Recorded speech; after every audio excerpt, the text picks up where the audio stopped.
Hello friends, आप लोग कैसे हो। आशा करती हूँ आप लोग अच्छे होंगे। तो मैं अपने यूट्यूब चैनल में आप सभी का स्वागत करती हूँ।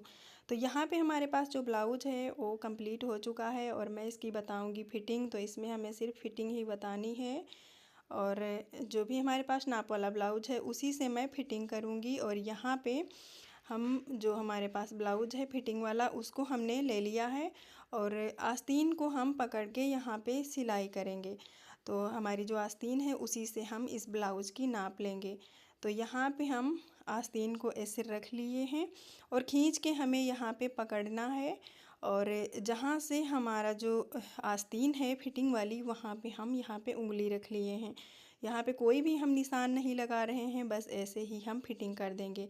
तो यहाँ पे जब मैंने कटिंग की थी ब्लाउज़ की तो 3 अंगुल की हमने कटिंग की थी और 2 अंगुल पे हम यहाँ पे फिटिंग का जो है निशान, आप चाहे तो निशान लगा लें या फिर आप ऐसे ही फिटिंग कर लें। तो मेरी आदत बन गई है क्योंकि हमारे पास जो है एक छुटंकी है, एक छोटी बच्ची है, वो इतनी ज़्यादा शैतान है, चाक नहीं रखती है। तो मेरी आदत बन गई है ऐसे ही फिटिंग करने की। तो जितनी बार हम चाक ला के रखते हैं वो उतनी बार आ जाती है। मेरा जो ध्यान है वो हट जाता है तो तुरंत चट कर देती है और चाक जो है यहाँ से गायब हो जाती है। तो यहाँ पे हम फिटिंग कर लेंगे और यहाँ 2 अंगुल का हम यहाँ पे छोड़ के फिटिंग करेंगे क्योंकि 3 अंगुल का हमने छोड़ के कटिंग की थी और यहाँ पे हम सिलाई करेंगे 2 अंगुल का। क्योंकि 2 अंगुल की हम सिलाई इसलिए करेंगे क्योंकि इसमें जब हम प्लेट से डालते हैं तो हमारा एक पार्ट में आधा इंच और दूसरे पार्ट में भी आधा इंच चला जाता है। तो 1 इंच हमारा निकल जाता है, 2 इंच हमारा रह जाता है। और यहाँ पे हम मोड़ के सिलाई लगाए हैं क्योंकि अलग अलग हमारे पार्ट रहेंगे और हमें फिटिंग करने में भी दिक्कत नहीं होगी और जब ढीला कसा करना होता है तो हमें उसमें भी दिक्कत नहीं होती है। तो यहाँ पे हम मोड़ के सिलाई लगा लेंगे। बड़ी सिलाई हम लगाएंगे और तुरपाई हम बाद में करेंगे क्योंकि हर पार्ट में तुरपाई करने बैठो तो थोड़ा टाइम ज़्यादा निकल जाता है।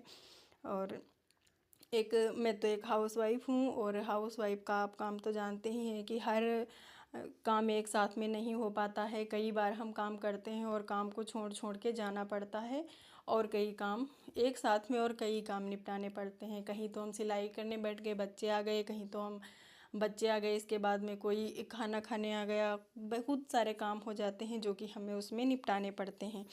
तो जब हम रात में सिलाई करते हैं तो हमारा काम जो है हमें पता चलता है कि हम आधे घंटे में एक ब्लाउज़ बनाया या 1 घंटे में एक ब्लाउज़ बनाया, तो उसमें हमें पता चलता है। लेकिन दिन में तो हम कुछ भी नहीं जान पाते हैं कि हमें कितना ज़्यादा स्टिचिंग में टाइम लगा और कितना ज़्यादा कटिंग में, क्योंकि छोड़ छोड़ के जाना पड़ता है। तो कभी कभी हमारे पास भी बहुत ज़्यादा ब्लाउज आ जाते हैं तो हम रात में लेकर बैठते हैं क्योंकि रात में हमें अच्छा भी लगता है और जल्दी भी हो जाता है क्योंकि बच्चे जब सो जाते हैं तभी काम अच्छे से जान पड़ता है कि हमारा काम जो है वो कितनी देर में हो गया। तो जब सूती ब्लाउज होते हैं हमारे पास तो हम 20 से 25 मिनट में एक ब्लाउज बना डालते हैं। और जब बच्चे दिन में होते हैं तो कभी कभी तो एक दिन में हम एक बना पाते हैं क्योंकि टाइम ही नहीं मिल पाता है। और कभी कोई मेहमान आ गया तो इस टाइम जब हम ये ब्लाउज़ बनाने बैठे थे तो मेहमान आ गए थे तो मेरा 2 दिन में ब्लाउज़ जो है कंप्लीट हो पाया और फिटिंग के लिए पड़ा रहा। तो मैंने सोचा कि कई दिन हो गए हैं तो मैं वीडियो भी नहीं बनाई हूँ, तो चलो मैं फ़िटिंग का वीडियो भी बना देती हूँ। एक सिस्टर का कमेंट भी था कि दीदी आप बता दो कि फ़िटिंग हम कैसे लगाएं, हमारी जो है फ़िटिंग अच्छे से नहीं आ पाती है। तो मैंने भी सोचा कि चलो एक फ़िटिंग का ही वीडियो बना लेती हूँ और टाइम भी मिल गया है फ़िटिंग करने का। तो मैं यहाँ पे वीडियो भी बना ली। तो इस प्रकार से जब आप फ़िटिंग करेंगी तो आपका जो ब्लाउज है एक बार में ही फ़िटिंग आ जाएगी। तो पहले जब हम सिलाई करते थे तो हमारा अच्छे से नहीं आ पाती थी फ़िटिंग, मैं कई सिलाई लगाती थी। जैसे कि कमेंट करती हैं दीदी लोग कि एक बार एक ब्लाउज़ में मैं 3-3 सिलाई लगाती हूँ, 2-2 सिलाई लगाती हूँ, कभी कभी 4 सिलाई लगाती हूँ, मेरी फ़िटिंग नहीं आती है। तो एक सिलाई में फ़िटिंग हम कैसे लगाएं। तो जब आपकी परफेक्ट कटिंग होगी, जैसे कि आप साइड में जब आपने कटिंग की और साइड में हमने छोड़ा 2 इंच की फिटिंग का, तो वहाँ पे हम ध्यान रखेंगे कि हमारा जो है 2 इंच की जब हम सिलाई में छोड़ेंगे तो उसमें हमारा जो आगे के पार्ट हैं प्लेट्स डालते हैं तो प्लेट्स में हमारा आधा आधा इंच दोनों पार्ट में जाता है। तो हमारी शेष कितनी रह गई, 1, तो हम 1 इंच पे सिलाई लगाएंगे साइड की। और जब हम 3 इंच का छोड़ते हैं तो हम 2 की लगाएंगे, क्योंकि हमारा जो प्लेट्स में है वो जाता है सिलाई में, तो वो भी तो हमारा जुड़ेगा, क्योंकि हर पार्ट तो हमारे सिलाई में जाते हैं तो हमें वो जोड़ना पड़ता है। तो मैं अंगुल से ही नापती हूँ, क्योंकि हमें अंगुलियों की नाप से तो हमें वो ही आसान रहता है, क्योंकि इंची टेप से जब मैं कटिंग करती हूँ मुझे बहुत ज़्यादा टाइम लगता है और समझ में नहीं आता है, तो मेरा जो है दिमाग बहुत ज़्यादा ख़राब होने लगता है, तो मैं इंची टेप का नहीं लेकर बैठती हूँ।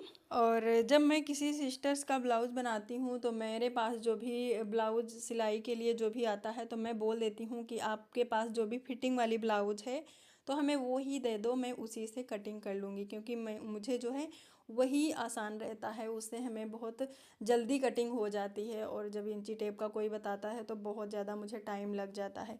तो आप लोगों को इसी प्रकार की अगर कटिंग सीखनी है तो मेरे चैनल पे जाएं, वहाँ पे आप सर्च करके देख सकती हैं। तो मेरे चैनल का नाम रोली होम बुटीक है और उसमें आप जाके देख सकती हैं सर्च करके। वहाँ पे मैं अपनी उंगलियों से ही जो नाप होती है ब्लाउज़ के लेकर सिलाई करती हूँ, कटिंग करती हूँ।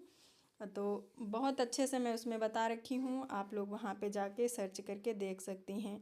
तो यहाँ पे हमारा जो ब्लाउज़ है इसमें हम डोरी लगाएंगे। तो जब भी हम डोरी लगाते हैं तो डोरी के लिए हम शोल्डर की जो जब हम छोड़ते हैं तो कितना हम गैप छोड़े कि हमारी जो डोरी है वो अच्छे से लग जाए। तो जब भी हम शोल्डर से हम छोड़ते हैं तो 4 उंगलियां हम रख लेते हैं, बस उसी पे हम लगा देते हैं। जहाँ पे हमारी 4 उंगलियां रुकती हैं बस वहीं पर हम निशान लगा देते हैं और उसी पे हम जो है डोरी को लगा देते हैं और हमारी डोरी जो है अच्छे से बन जाती है। जब भी बैक साइड में हम बांधते हैं डोरी तो अच्छे से बन जाती है और देखने में भी अच्छी लगती है। तो डोरी को हमने पहले बना के रख लिया था और अब यहाँ पे हम इसमें ब्लाउज़ में अटैच कर दिए हैं। तो इसका हम जो वीडियो है कटिंग का नहीं बताई हूँ, क्योंकि इतना ज़्यादा कपड़ा है, चिकना था, सरक रहा था, तो अच्छे से बन नहीं रहा था। और मेरे चैनल पे आप लोग सर्च करके देख सकते हैं। और जो भी मेरे चैनल पे नए हैं लोग देख रहे हैं पहली बार वीडियो को, तो चैनल को सब्सक्राइब कर लेना और वीडियो को आप लोग पूरा देख के ही जाया करें, क्योंकि वीडियो को पूरा नहीं देखते हैं तो मेरा जो है बहुत ज़्यादा नुकसान भी हो जाता है। तो आप लोगों से यही रिक्वेस्ट है कि पूरा वीडियो आप लोग देख कर ही जाया करें।